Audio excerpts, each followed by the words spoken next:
accusations contre l'Église catholique, menaces, insultes et intimidations. L'archevêque cardinal Fridolin Ambongo Besungu ne se sent plus en sécurité de rester à Kinshasa. Il a dit en faveur d'une interview accordée à Jeune Afrique Ambongo qui regrette, en tout cas, il note avec regret les manques de consensus quant à la désignation des membres qui vont piloter la Commission électorale nationale indépendante. Il dénonce la corruption, l'achat des consciences, un peu comme les partenaires de la communauté internationale l'ont fait savoir. Ambongo qui regrette même pour la suite des événements en ce qui concerne le processus électoral. Une phrase quand même peut-être de trop quand ça sort de la bouche d'un clergé de la trempe d'Ambongo qui ne se sentait plus en sécurité dans la ville de Kinshasa. L'Église catholique, par la voix d'Ambongo, et qui s'est dit prête à pouvoir reprendre la rue au cas où la situation ne s'améliorerait pas. Élection de gouverneurs et de vice-gouverneurs, réaménagement technique du calendrier sur instruction du Premier ministre. Le vice-ministre à l'Intérieur a saisi le bureau de la Commission électorale nationale indépendante pour pouvoir décaler de 30 jours ce processus. 14 provinces à problème sont concernées par ces réaménagements. Les cas Atou Matoubuana également, comme les cas Mouyej Atou dans le Congo central. L'équation Innocent Olenga a bien trouvé les termes avec son journal. L'équation Atou et les conseils d'État qui compliquent davantage la situation. Bienvenue à vous, vous avez choisi Kiosque. Nous sommes jeudi, n'oubliez pas la partie écho de cette émission. Fin de la mission du Fonds monétaire international à Kinshasa, mais aussi ces jeux de ping-pong entre l'ODEP et l'inspection générale des finances, Gilles Alingueté, qui était face à la presse. Pour lui, les dépassements budgétaires décriés au niveau des institutions, plus particulièrement au niveau de l'institution président de la République, il n'y a pas de problème avec un problème de gestion, selon Gilles Alingueté. Et la réplique de l'ODEP, elle ne s'est pas fait attendre. Pour l'ODEP, donc Alingueté est dans le folklore et il est dans le matifisme. L'ODEP et Alingueté, on en parle tout à l'heure. Patrick Yalé, bonjour. Bonjour Serge. Bienvenue à vous. Merci. Allez, on va aller du côté de la régie. Je vous avais promis cette vidéo, je suis allé sous la pluie hier. J'ai beaucoup d'appels, est-ce que tu vas y aller? Et ce que j'ai aimé, ce que j'ai vu, des téléspectateurs qui suivaient l'émission venir m'attendre devant la résidence des Atou. Voici la vidéo. Pour la première fois dans cette émission, on va balancer une vidéo de 2 ou 3 minutes. On revient sur le plateau pour commenter ces élections de gouverneurs et vice-gouverneurs décalées sur instruction du Premier ministre. Suivez. Bonjour. Nous sommes après Kiosque, là on vient de finir. Il pleut. Là maintenant je monte, je prends ma voiture.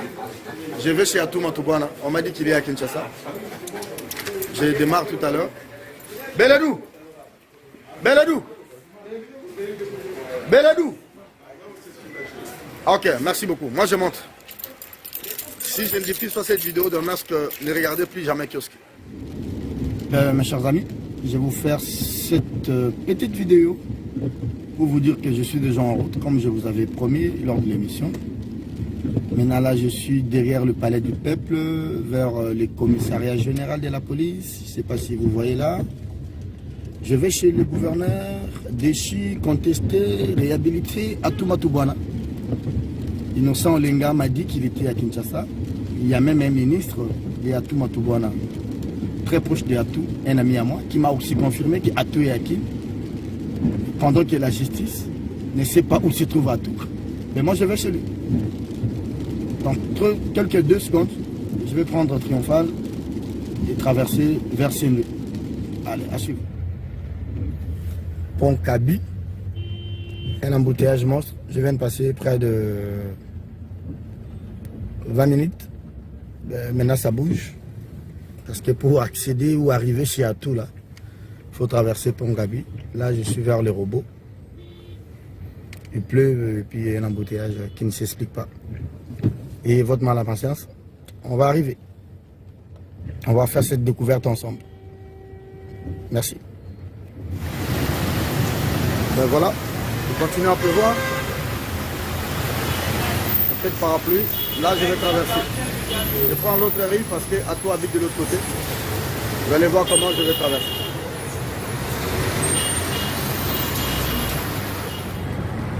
Voilà, je viens de maintenant de traverser. Je pars chez le gouverneur Atou Matoubouana. C'est par derrière, hein, parce que j'ai traversé l'avenue, le boulevard Sendé. Voilà, lui il est là, au coin. Heureusement que dans la voiture, j'ai remarqué que Madame Atiela a un parapluie. Donc, maintenant là, je pars chez lui. J'espère que je serai la bienvenue là-bas. Qu'il n'y aura pas de problème. Juste 2 ou 3 questions. Voilà. Ok. C'est l'avenue du gouverneur. Maintenant là, je dois traverser. Il pleut ici. Il faut que je cherche comment. Voilà. Alors, chez lui, c'est là. Vous avez vu sa maison? J'arrive là. Le truc qu'il y a là, c'est lui qui m'a invité.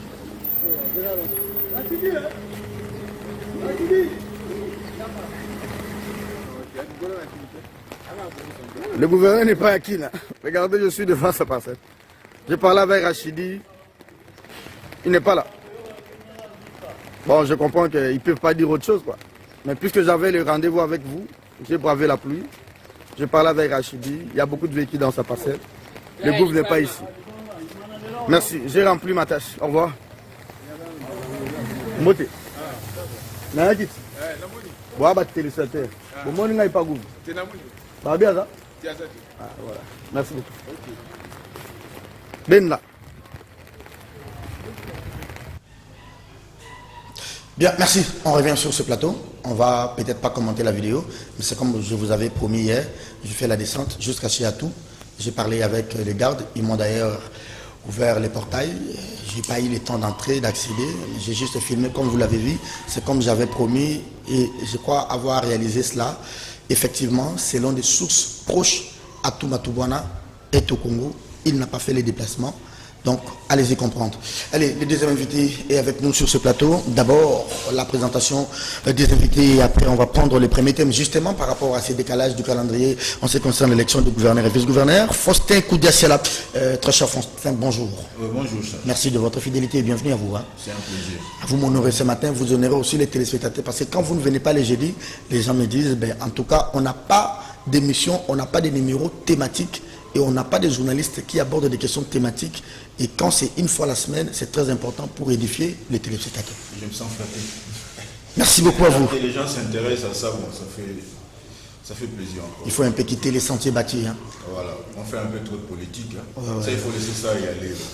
Allez, justement, il faut laisser y aller. Vous avez la parole. Hein, sur instruction du Premier ministre, le ministre de l'Intérieur, via son adjoint, a demandé qu'on puisse décaler de 30 jours l'élection du gouverneur et des vice-gouverneurs. On parle officiellement pour des raisons administratives évidentes. On ne sait pas qu'est-ce qui se cache derrière ces raisons administratives évidentes. Peut-être les changements intervenus à l'équipe de la CENI. Tout laisse à croire que cela va de soi. Parce qu'il faut que la nouvelle équipe investie, prenne ses marques. Voilà. Je pense aussi à des implications survenues dernièrement avec l'arrêt rendu par la Cour... le Conseil d'État.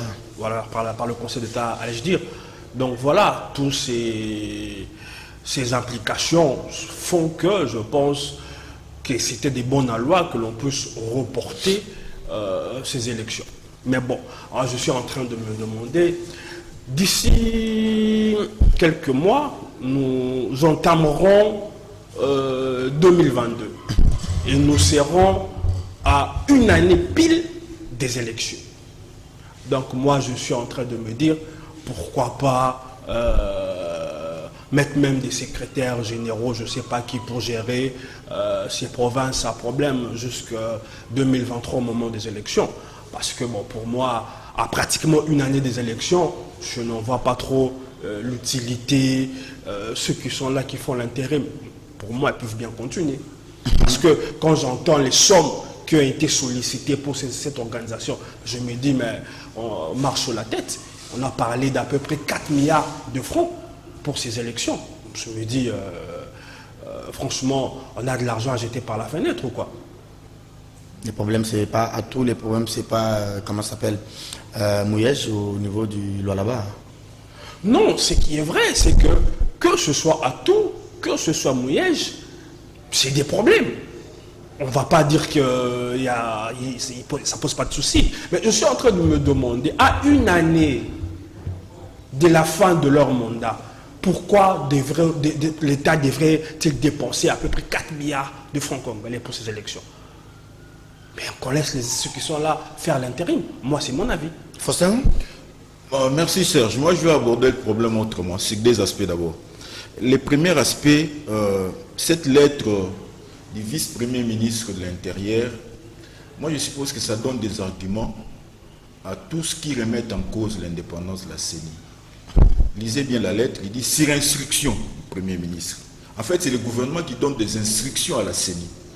C'est vrai que... C'est dans le cadre de la gestion de la politique publique. Justement, mais on aurait voulu que l'initiative vienne de la CENI, que la CENI constate qu'elle est dans l'impossibilité d'organiser ces élections à ce moment.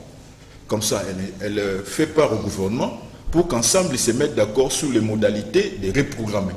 Normalement, c'est ce qui devait être fait. Ce n'était pas au gouvernement d'instruire. Ce n'est pas de sa compétence. En fait, c'est pourquoi je disais, il ne faut pas donner des arguments à tous ces gens qui continuent à croire que la CENI n'est indépendante que de nom. C'est vrai, les circonstances ont été telles qu'il y a un nouveau bureau qui se met en place. On attend la remise et reprise. Tous les décors étaient bien plantés pour qu'il y ait évidemment un report. Mais l'initiative devait émaner de la CENI. Ça, c'est le principe.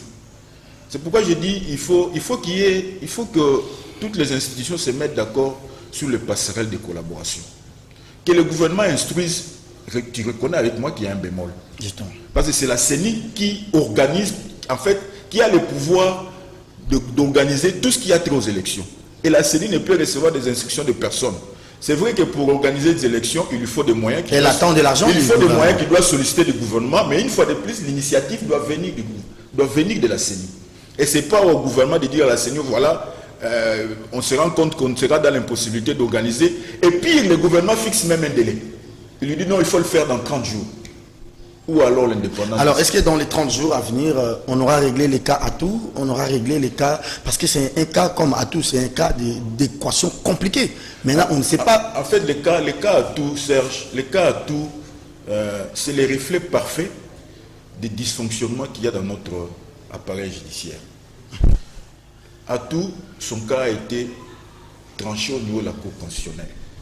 Et quand le vice-premier de l'Intérieur ramène ces dossiers sur la table des discussions, on renvoie le dossier au niveau du Conseil d'État, et le Conseil d'État va jusqu'à remettre en cause même un arrêt de la Cour constitutionnelle, alors qu'on sait que tous les arrêts de la Cour constitutionnelle sont inattaquables.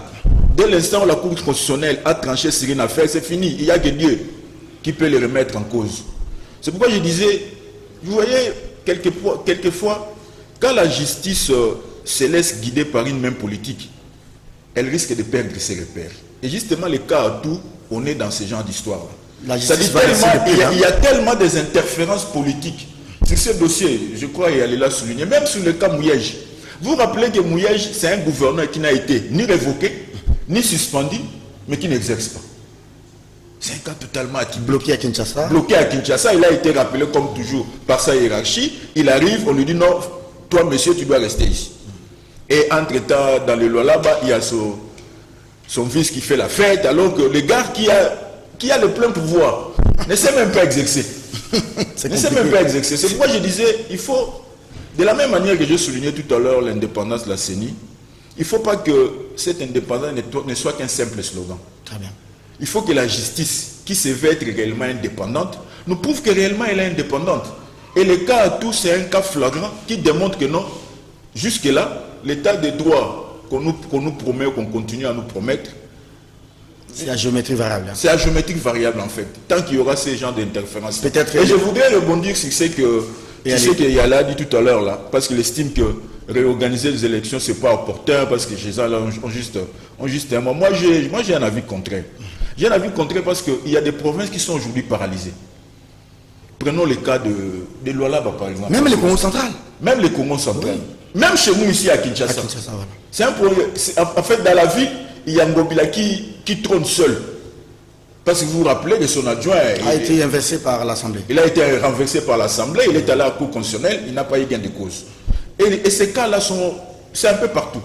Dans le Lomami, dans les Kasaï oriental, dans les Kasaï... J'ai appris qu'hier chez Mokoumadi, les gens étaient dans la rue. Les gens étaient dans la rue pour réclamer son départ. C'est pourquoi je dis, contrairement à ce qu'affirme Yale, moi j'estime qu'il faut qu'on remette nos provinces sur les rails.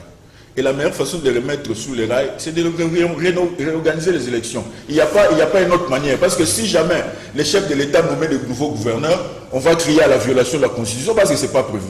Donc on doit nécessairement passer par les élections pour doter enfin ces provinces des dirigeants revêtus de tous les pouvoirs. Chez Zoé là-bas, il n'y a pas... Même chez Zoé, il y en a un peu partout. Il y en a un peu partout. Donc ce sont des provinces qui ont voulu, comme vous l'avez dit, bon, même pas à deux vitesses, c'est maintenant à plusieurs vitesses.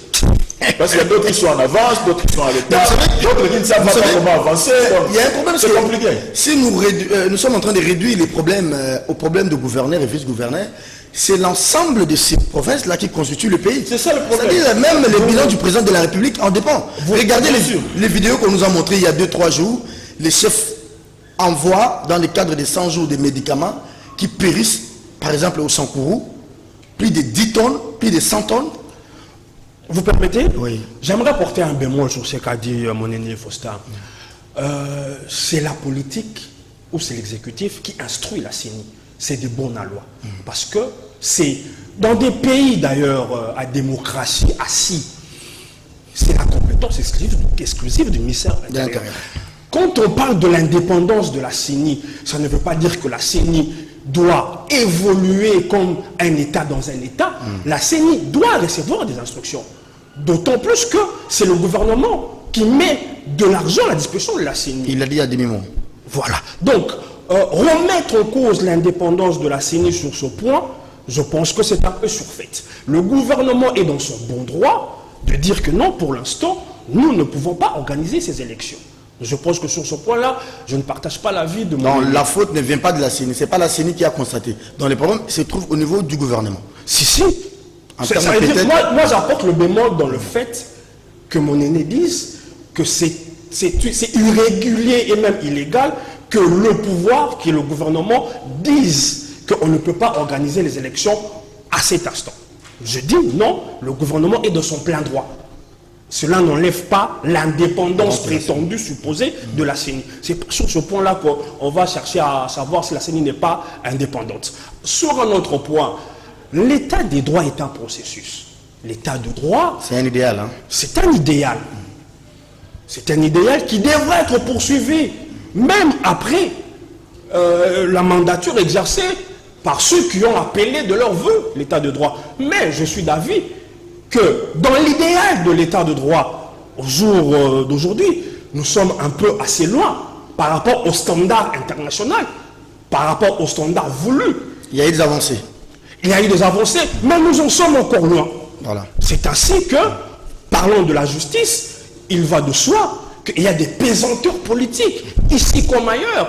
Moi, j'ai l'habitude, pour ne pas être enfermé dans les dogmes congolais, de suivre de temps en temps ce qui se fait à l'étranger. Ce discours ici qu'on tient ici, quand vous suivez les médias étrangers, on le tient aussi. Il y a des politiques de tous bords qui estiment que la justice est aux ordres, pour parler de la France, est aux ordres de Macron. Quand vous suivez les procès intentés contre Sarkozy, les sarkozystes disent que la justice est instrumentalisée. Donc, ici comme ailleurs, nous devons, nous, les citoyens, appeler les gouvernants à plus d'état de droit. Mais c'est le rôle que nous faisons. D'où justement l'essence même de ces débats de ce matin. Absolument. Même la contradiction entre vous, ça respire cette lutte quotidienne pour... Absolument. Nous ne devons pas relâcher nos efforts. Ceux qui estiment à tort que l'état de droit est une panacée, que voilà, que nous y sommes. Non, moi je dis nous y sommes pas. Il n'est pas dit que ceux qui prêchent l'état de droit, ce sont eux qui le matérialisent, non. Ah non. Il faut d'ailleurs, moi je suis d'avis, parce que c'est le parti au pouvoir, l'UDPS, qui a le plus santé l'état de droit. Je suis d'avis qu'on doit beaucoup leur demander, on doit beaucoup leur exiger. Parce que C'était leur credo. C'est même le socle de leur idéologie. De Des leur éléments à retenir dans l'argumentaire de Patrick, est-ce que c'est une quête, l'état de droit c'est une quête, et que c'est comme un idéal, et il ne trouve pas de problème quand la CENI, le gouvernement, examine les dossiers, estime que pour tel, je ne suis pas en mesure de vous disponibiliser tel moyen politique ou tel moyen financier, l'État peut dire à la CENI que voilà, mais Faustin dit que pour lui, que l'initiative devrait plutôt venir. Bon, comme on ne dit pas que ça peut ou ne pas venir, tout ce qui n'est pas interdit est permis, cher Faustin. Bon, Serge, moi bien sûr, je ne voudrais pas engager un débat sur ce point-là avec Serge, pardon, avec Eyalé, parce que ça risque de s'éterniser. Mais je voudrais juste souligner 2 points. D'abord, revenir sur l'état de droit. Vous savez, l'état de droit jusque-là, ce n'est pas un terme qui est venu avec l'IDPS. C'est ce que les gens doivent comprendre. Non, ils en ont fait leur credo. Hein. C'est vrai que l'IDPS en a fait son fonds de commerce, mais faudrait-il encore qu'on sache qu'est-ce qu'est finalement l'état de droit. En un seul mot, l'état de droit, c'est la force est à la loi, c'est tout. Ça dit tous nous devons nous plier à la loi. Et personne ne doit s'en écarter. C'est simplement ça. Qu'on dise non, voilà, l'état de droit c'est un idéal. Depuis toujours, depuis Mobutu, évidemment depuis la colonisation jusqu'à aujourd'hui, nous courons tous pour atteindre le but de cet état de droit. C'est-à-dire que, comme le dit la Constitution, que tous les Congolais sont égaux devant la loi. Il ne faut pas trouver l'épinay des petits peuplés. Voilà. C'est ça l'état de droit. Nous, c'est-à-dire, on croit que l'état de droit, quand on interpelle un gestionnaire parce qu'il a détourné, on dit non, il est victime de l'état de droit. Non. Tout le monde. En fait, le premier principe de l'état de droit, c'est que tout Congolais doit être égal devant la loi. Très bien. Ça, c'est juste une parenthèse. Une parenthèse que je voudrais. Mais par rapport à l'indépendance, vous savez, Serge, dans la Constitution, il y a un principe qui est établi, c'est la collaboration entre différentes institutions. Différentes institutions. En fait, l'indépendance, chez nous, c'est une notion qu'on a du mal à mettre en œuvre. Je prends un exemple. Même l'indépendance de la Banque centrale. On clame, depuis 2002 avec la nouvelle loi de la Banque centrale, on dit de la Banque centrale qu'elle est indépendante, mais elle ne l'est pas. Même la justice, on dit qu'elle est indépendante, mais elle ne l'est pas. Même la CENI qu'on croit être indépendante, elle ne l'est pas, elle ne le sera jamais. Toujours relativisé. En fait, le problème c'est quoi? C'est que l'exécutif profite de sa position de gestionnaire pour dicter la loi. Vous savez, en fait, comme on dit à Lingala, en fait, celui qui a l'argent, c'est celui qui a le pouvoir. Parce que pour que la CENI fonctionne, il faut qu'il demande l'argent à l'exécutif. Voilà. Même pour que la justice fonctionne, même si elle se dit indépendante, il faut qu'elle demande l'argent au niveau même pour promouvoir les juges. C'est cette position-là qui amène quelquefois l'exécutif à donner des orientations et aller au-delà de ses prérogatives. Ce que l'exécutif fait en instruisant la CENI, c'est totalement inadéquat. Parce que toute initiative en matière électorale vient de la CENI qui les propose au gouvernement et le gouvernement voit partout. Parce que si on veut organiser les élections, il l'a dit tout à l'heure, il faut 4 milliards. Les 4 milliards là ne viendront pas de la CENI. Les 4 milliards viendront du gouvernement. Et peut-être que le gouvernement s'est retrouvé dans l'impossibilité de mobiliser les 4 milliards là. Voilà, maintenant. Justement. Mais elle dit à la CENI, non voilà. Pour des raisons évidentes. Pour des raisons de trésorerie. Est-ce qu'il ne serait pas intéressant de répondre? En fait, ce que le gouvernement doit faire, elle demande à la CENI, elle n'instruit pas. Elle demande. Je voudrais bien que vous organisiez, mais compte tenu de nos finances maintenant, on ne sera pas en mesure. Est-ce que vous ne pouvez pas... Compte tenu des problèmes politiques, des atouts... Voilà, monsieur de la CENI, arrêtez votre machine et je souhaite que vous le faites dans 30 jours sans donner des raisons. Merci à Faustin Biachalam. Je comprends que mon cher aîné n'a fait que me rejoindre en m'en changeant de mot. Ah oui, c'est un guerre de mots. Hein. Allez, merci à vous pour cette analyse. On va prendre le deuxième thème. Madame et messieurs, si vous venez de nous rejoindre, nous sommes kiosque, nous sommes CCTV du lundi au vendredi. Merci à vous parce que vous nous regardez chaque matin. C'est une question de vous informer aussi.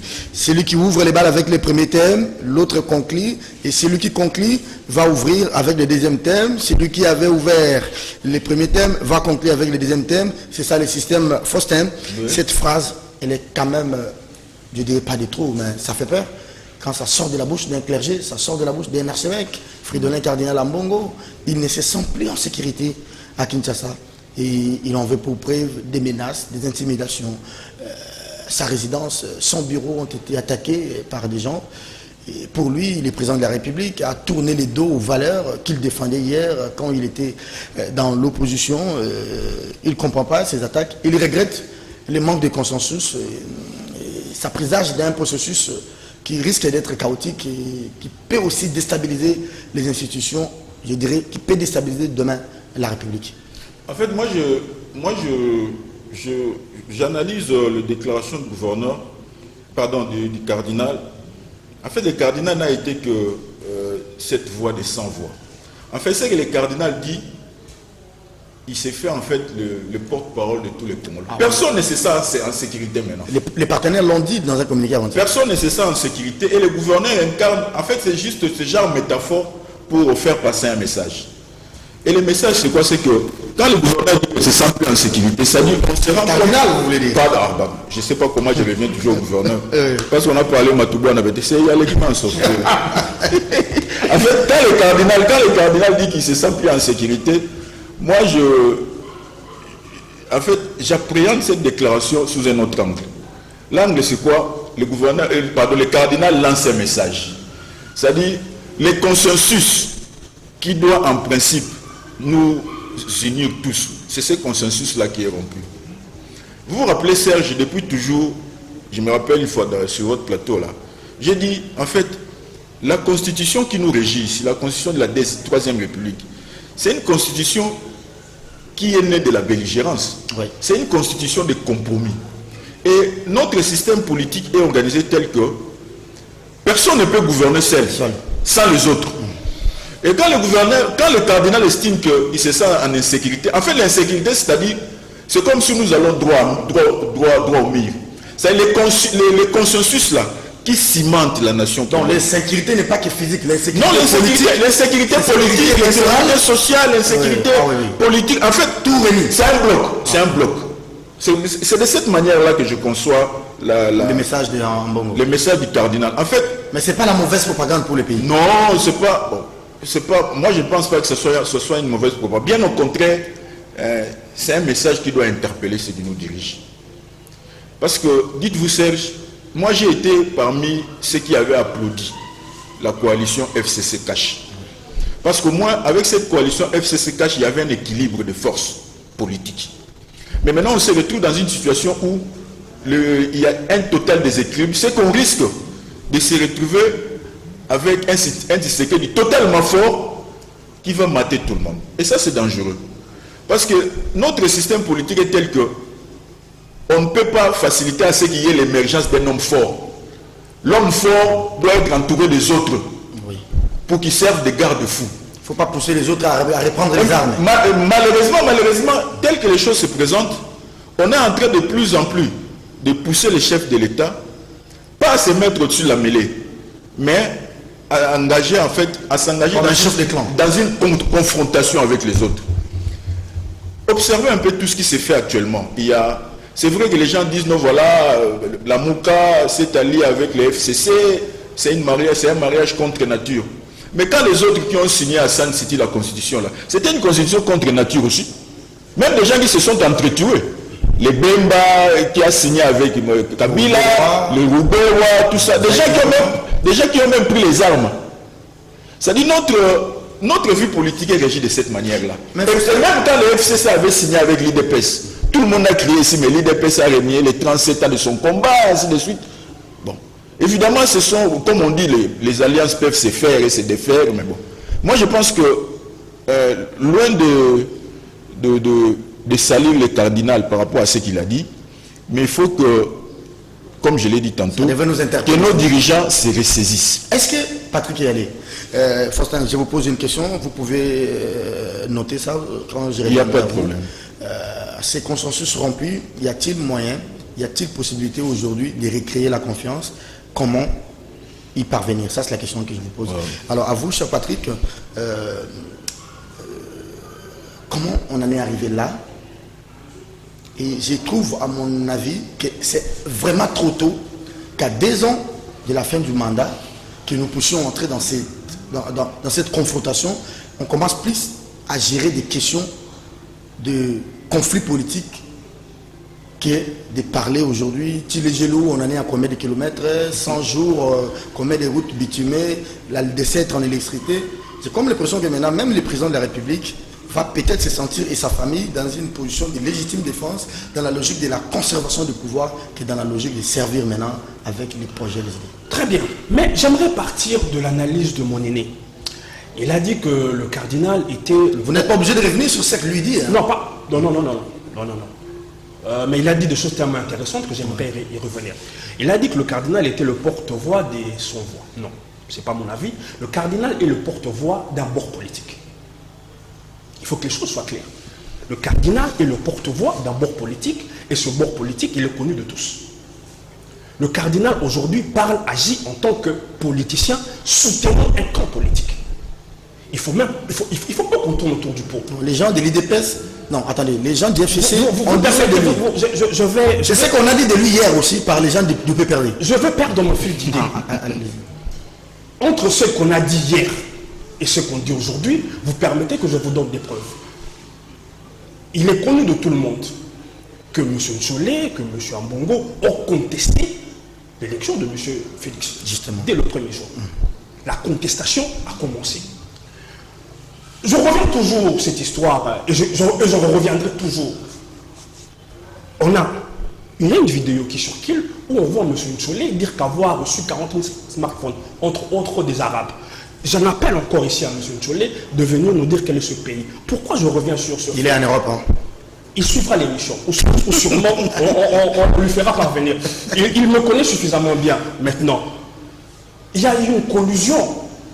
Il y a une collusion entre un bord politique et la SENCO. Je ne dirais même pas la SENCO. Entre quelques hauts représentants de la SENCO qui ont une accointance et des obédiences politiques assumées, affichées. Il ne faut pas ici qu'on nous dise que ces gens sont au milieu du village. Que non. Voyez-vous, on a assisté dans ce pays des paroisses envahies par l'armée, des prêtres gazés, dénudés, des citoyens assassinés dans le perron de l'église. Ils ont perdu même les jours de mon mariage. Jamais le cardinal en place ne s'est senti en insécurité. Jamais, aucun jour, on a entendu ces excès. Parce que ce sont des excès. C'est vrai qu'il peut y avoir eu des dérapages. Mais aller à dire que vous êtes en insécurité, c'est ni plus ni moins que de la manipulation politique et politicienne. On a vu sa résidence être attaquée. J'ai la vidéo. Vous comparez la résidence attaquée à ce que moi j'ai qualifié tout à l'heure. Les paroisses ont été assaillies, envahies, gazées, les prêtres dénudés. Jamais pareil mot n'a été sorti. Vous conviendrez avec moi qu'il a été dans l'excès. Alors répondez maintenant et cet excès est conduit. S'il te plaît. Je trouve que c'est quand même trop tôt. Nous sommes maintenant dans une logique de conserver les pouvoirs, faire face aux attaques de l'opposition et une certaine opposition. Je veux répondre à votre question. Je continue sur mon fil d'idée. J'ai aimé quand Faustin dit il a applaudi la coalition FCC-Cash. Mais qui a combattu la coalition FCC-Cash? Mais c'est encore les abbés, c'est encore les prêtres. Quand n'avons-nous pas entendu de leur part? Je me souviens même que M. Ambongo a dit, le cardinal, je n'aimerais pas lui manquer de respect, a dit au président qu'il essaye de voir comment il peut intégrer ses amis dans la gestion. C'est que le président a fait. Mais quelle réponse le président avait eue? Je ne peux pas saluer la main sale. Mais moi je vois d'un côté un président qui de temps en temps répond aux sollicitations que lui fait la SENCO. Il fait des pas, il avance. Il fait des pas. Oui. Mais de l'autre côté... Parfois à ses risques. Hein? Parfois à ses risques. Parfois à ses risques. Il a ouvert la porte à ses amis. Les autres sont venus, mais l'un a dit que la main était sale et tralala, tralala. Ceux qui sont venus appuyer le président de la République, si je vous comprends bien, commencent à créer plus de problèmes au président, comme les gens du FCC l'ont fait avec lui hier. Bemba ne pose aucun problème. Ok. Merci. Donc, ceux qui sont venus, ils sont venus. L'autre qui avait dit que la main était sale, qui avait dit que M. Kabila a balkanisé le pays à 55%, M. Félix en une année a balkanisé à 15%. Se retrouve de façon miraculeuse en alliance avec le précurseur de la balkanisation. Ce que vous n'avez pas dit, parce que vous n'êtes pas jusqu'au boutiste, qu'Ambongo avait dit qu'avec le mal, on peut faire du bien. Ça, vous ne le dites pas. J'aimerais circonscrire. Alors, vous avez sorti que là où ça n'a pas marché, c'est pas objectif de notre part comme journaliste. Non, vous me permettez de manquer l'objectivité quand il s'agit de certaines questions. J'assume, moi j'assume. Dans cette posture ici, j'assume que je suis en train de charger la SENCO, plus particulièrement M. Solé. Si vous êtes éditorialiste. Je suis éditorialiste. Moi, je ne me cache pas derrière certains autres. Les éditorialistes assument leur position. Exactement. C'est normal, c'est même professionnel. Maintenant, je trouve que c'est quand même trop tôt, à mon avis. Ça risque de plomber même l'action gouvernementale. Non, vous dites que c'est trop tôt. Vous le constatez maintenant. Nous, on le constate depuis la première seconde de la prise de pouvoir. La SENCO va de contestation en contestation. La SENCO va de porte-voix d'un parti politique à porte-voix quand on parle de la loi de père et de mère. Qui en entend réagir? C'est M. Ambongo. Quand M. Fayoul parle depuis Lubumbashi. Quand M. Fayoul parle de la balkanisation, qui envoie aller à l'Est et dire que le pays est balkanisé, c'est M. Ambongo. Mais vous voulez qu'on dise quoi? Vous voulez que l'on constate quoi? Justement, c'est ça, ces fixations qui mettent en difficulté Ambongo aujourd'hui. Attends, il a encore dit une phrase, que pour l'UDPS, M. Ambongo était l'homme à battre. Il a oublié de dire que pour le SENCO, Félix était l'homme à battre aussi. Très bien. Mais là, je peux parler au moins. Ah oui, vous avez la parole. Au-delà de la question, je devrais poser sur comment recréer la confiance. Est-ce que les temps à venir seront encore plus durs avec la loi électorale qui sera révisée? Ça va encore. J'avais une deuxième prise de parole. Justement, parce que lui, il a parlé deux fois. Vous avez encore d'autres Absolument, j'en ai plein. Comment recréer la confiance? Ça, c'est de 1.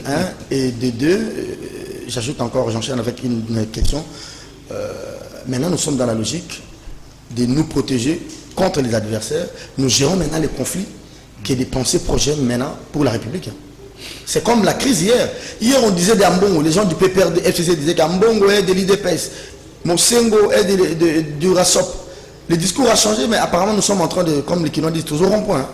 Bon, Serge, moi, je voudrais donner une petite précision là. Je crois l'avoir clairement dit quand je suis allé au-delà de la déclaration du cardinal. En tout cas, à mon avis... Il n'a rien dit de nouveau, en fait. En tout cas, à mon avis, je vous ai dit que moi, je conçois cette insécurité. Je ne la ramène pas sur un point de vue physique. Que le individuel, que le cardinal, c'est ça l'insécurité, c'est qu'il ne sait même pas quitter son centre de Lindongue pour venir à Notre-Dame. Non. Ça, c'est trop simple. C'est trop simple. Il faut aller au-delà de ce qu'il a dit. Il faut aller au-delà de ce qu'il a dit. Et vous m'avez même complété en disant l'insécurité dont parle le gouverneur, le cardinal, c'est autant l'insécurité électorale. Je ne comprends pas pourquoi le gouverneur me revient tout. Peut-être que je serai nommé gouverneur. Peut-être que c'est l'insécurité. Ça doit être sûrement l'insécurité, tout ça, économique, social, ainsi de suite. Mais je voudrais juste placer un petit mot sur les rôles de l'Église. Aujourd'hui, il ne faut pas que nous falsifions l'histoire. Tout le monde dans ces pays sait qu'est-ce que l'Église a joué comme rôle pour que nous ayons au moins l'alternance de janvier 2019. C'est pas au nom de ça qu'ils doivent se permettre tout. Et quand en 2010, je ne sais pas si c'était en 2017 ou en 2018, le cardinal Monsengo, paix à son âme, a dit que les médiocres dégagent. Je sais que quelque part à l'unité, on a jubilé. Des gens ont dansé. Les gens ont dit voilà quelqu'un qui comprend. Voilà quelqu'un qui nous accompagne dans notre combat. Moi, je crois que l'Église est restée constante. Et si notre classe politique ne pouvait ne serait-ce que copier l'attitude de l'Église, pas en nous affichant ce comportement de caméléon qui change à tout bout de champ là, je crois que ce pays avancerait. L'Église, depuis toujours, elle défend que la vérité. Et quand l'Église se rend compte que quelque part, on est en train de chavirer, et c'est tout à fait normal qu'un bon pasteur qui puisse lever la voix. C'est ce qu'ils ont fait avec Mobutu, ils l'ont fait avec Kabila, ils le font maintenant avec Tshisekedi. Moi, je ne vois pas pourquoi on doit les jeter en pâture, parce que non, voilà, depuis toujours, ils ont toujours embouché le discours de l'opposition, ainsi de suite. Ça, c'était juste une précision. Par rapport à votre question... Comment recréer la confiance? Par rapport à votre question, en fait, le problème, tout dépend du chef de l'État. Malheureusement, le chef de l'État, et vous l'avez même souligné, le chef de l'État, moi je considère que politiquement, le chef de l'État a commis une erreur, je m'explique. L'erreur c'était quoi? Félix Tshisekedi avait encore son mandat en cours. En tout cas, par rapport aux circonstances, rien ne le poussait à se déclarer candidat à 3 ans de son mandat. Si bien qu'aujourd'hui, On l'a poussé dans un si terrain. bien qu'aujourd'hui, en fait, par rapport à tout ce qu'il y a comme alliances qui se font, ainsi de suite, par rapport à toutes les attaques dont il est victime, on a du mal à se dire, est-ce qu'on attaque le président de la République ou on attaque le candidat président de la République? Et que maintenant, le chef de l'État, il s'est mis dans une situation un peu délicate, parce que chaque fois qu'il essaye De poser un acte. d'engager un débat ou de poser un acte, on se dit, est-ce qu'il le fait en tant que président de la République candidat. ou il le fait en tant que candidat? Si bien que ça crée de la réticence. Et c'est ce qui envenime encore la situation. Moi, j'aurais bien voulu, supposons qu'on arrivait à fin 2022 par exemple, Tshisekedi se déclare candidat. On n'aurait pas toutes ces tensions comme c'est laquelle on assiste aujourd'hui. Parce qu'au moins, les gens, même l'histoire de la CENI, en fait, l'équation s'est compliquée. Pourquoi? Parce qu'on s'est dit, bon, avec tout l'acharnement qu'il y a eu autour de Denis Kadima, on s'est dit, bon, pourquoi tient-il à ce que ce soit seulement Denis Kadima?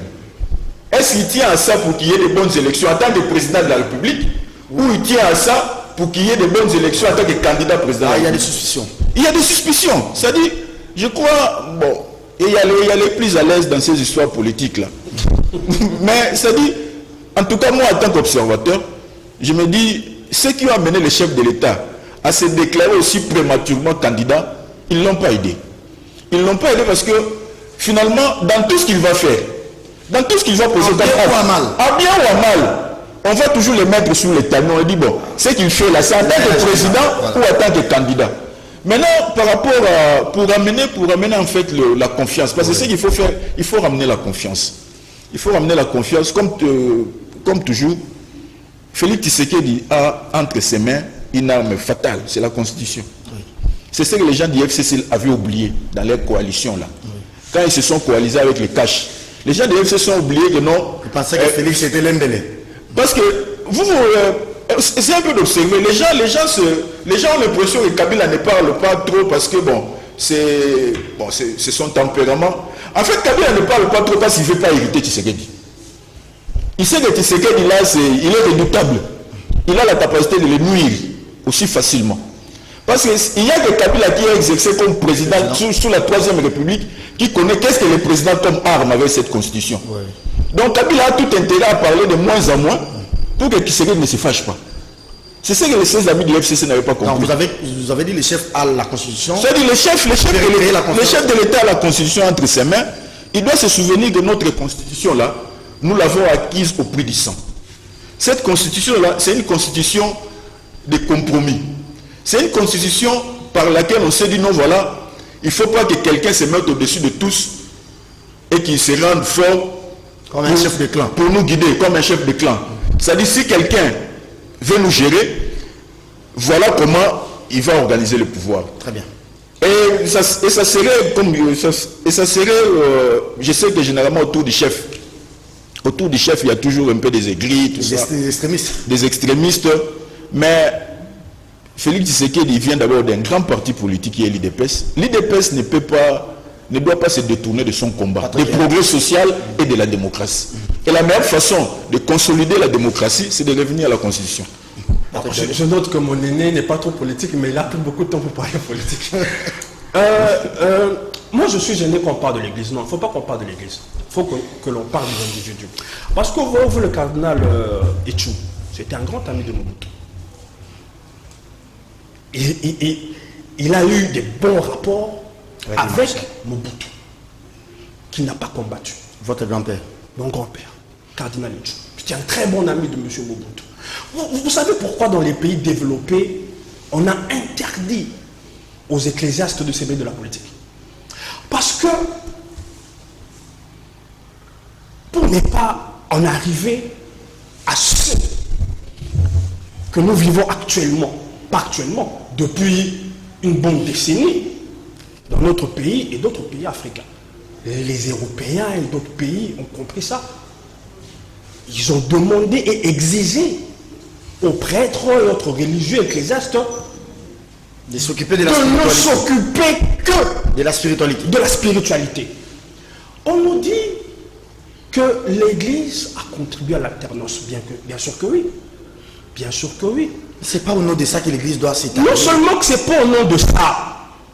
L'Église a contribué à l'alternance car elle espérait voir le candidat pour lequel il était engagé prendre le pouvoir. Il ne faut pas que les gens pensent que l'Église, comme nous l'avons l'habitude de penser que c'est une aumônerie, Alléluia, amen. voilà, qui sont éloignés des intérêts financiers, qui sont loin de tout ça. Non, Ils on sont ne se dedans. trompe pas. Ndani, comme disent les Swahili. Vous me permettrez un jeudi économique venir parler avec mon aîné Faustin de la gratuité de l'enseignement. C'est pas le bon jour aujourd'hui. Mais je vous fais la demande un de ces jeudis que nous parlons des implications financières, Avec chiffre à l'appui. avec chiffres à l'appui de ce qu'est la gratuité, de ce qu'est la perte en termes financiers de l'Église catholique, de l'instauration de la gratuité. Donc ceux qui pensent à tort que nous avons affaire à des individus, je ne parle pas de l'Église, je ne parle pas du système, à des individus qui sont éloignés de l'argent, qui sont éloignés de toute sensibilité politique,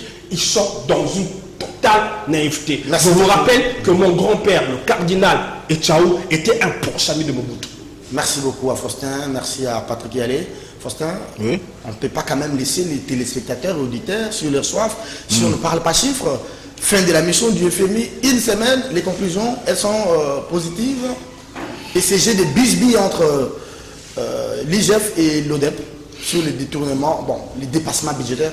En 2 minutes, rapidement, un mot. Bon, sur le FMI, c'était prévisible. C'était prévisible parce que, bon, quand on avait conclu ce programme en juillet, bon, les tendances étaient déjà assez réconfortantes. Bon, il faut reconnaître que non, depuis un temps, parce que comme vous le savez, notre économie est portée beaucoup plus par le secteur minier. Oui. Et avec l'embellie qu'il y a au niveau du cuivre, le marché de cuivre, le marché de cobalt, c'est qu'il y a une certaine stabilité un peu. Bon, c'est normal. Bon, évidemment, par expérience, depuis toujours avec les FMI,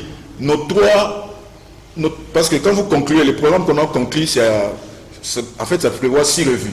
6 revues semestrielles. C'est un programme de 3 ans. Généralement, les 3 premières revues ont été toujours satisfaisantes. Parce que là, on s'est dit, tu vois, c'est comme si... Il faut bien... C'est comme quelqu'un qui vient de se marier, il s'est dit, non, il faut que je me comporte quand même en bon mari. Ouais. Mais après... C'est la fin qui justifie. Mais après, quand il va maîtriser tous les contours, il s'est dit, bon... Voilà. Donc, généralement, c'est après la 3e revue qu'on juge réellement de la ferme volonté du gouvernement de rester dans les engagements. Allez, l'ODEP qui contredit, qui carbonise même l'IGF dit que les dépassements n'ont rien à voir avec les détournements. Quel est votre avis technique sur la question? Bon, c'est cette question. C'est vrai que l'inspecteur général Alinguet l'avait dit dernièrement au briefing là, avec le ministre Mouyaya. Même moi, j'étais étonné. J'étais étonné, évidemment. J'étais étonné, mais comment le vieux peut dire ça? C'est-à-dire, il dit non, le dépassement budgétaire, ce n'est pas un acte de mauvaise gestion. Bon, tu vois, ça n'a rien à voir. Il justifie, non, tu vois, il y a certaines dépenses qui passent par la chaîne, il y a d'autres des dépenses urgentes. Est-ce qu'on gère les pays comme ça? Et puis Serge, en fait, il faut qu'on soit... C'est pourquoi je reviens toujours sur l'état de droit, là, c'est là y aller. L'état de droit, en fait, c'est le respect des textes. C'est pas pour rien que nous votons un budget équilibré. Voilà. En fait, le budget est équilibré pourquoi? On dit, Serge, toi, pour l'année, tu dois dépenser 100. De la même manière que le budget est équilibré, il doit l'être partout. Pour tous les services et toutes les institutions qui émargent le budget de l'État. Et quand toi, on t'a dit de dépenser 100, première année, tu dépenses 120. Deuxième année, tu es à 150. Et après, on vient nous Tu dire... prends les 120, les 150 sur quel compte? Et puis après, on vient nous dire que non, voilà, c'est pas un acte de mauvaise gestion. Bon, c'est au téléspectateur en fait de juger. Non, ils ont déjà jugé. Ils ont C'est au téléspectateur de juger. Mais ce qui est vrai, il faut que tout le monde, même ceux qui nous suivent à la maison, reconnaissent que c'est pas pour rien que le budget est voté en équilibre. Et quand le budget est voté en équilibre, cela ne veut en dépense comme en recette. En recette comme en dépense comme en recette. Cela veut dire que vous ne pouvez pas aller au-delà. Patrick Yalé, de ce qui vous est accordé. Je pense que la question a été posée de savoir Je ne suis pas fin routinier économiste comme mon aîné. La question était posée de savoir si le dépassement était un détournement. À cette question, la réponse est claire, le dépassement n'est pas un détournement. Maintenant, à savoir si le dépassement est un acte de mégestion, là c'est une autre question. Je pense qu'il fallait éclaircir les téléspectateurs pour ne pas les laisser dans une espèce de méli-mélo et faire dire les choses qui n'ont pas été dites par M. Gilles Alinguetti. Merci. Le problème aussi, c'est qu'il faudrait que nous puissions avoir des projets qui sont dans les budgets.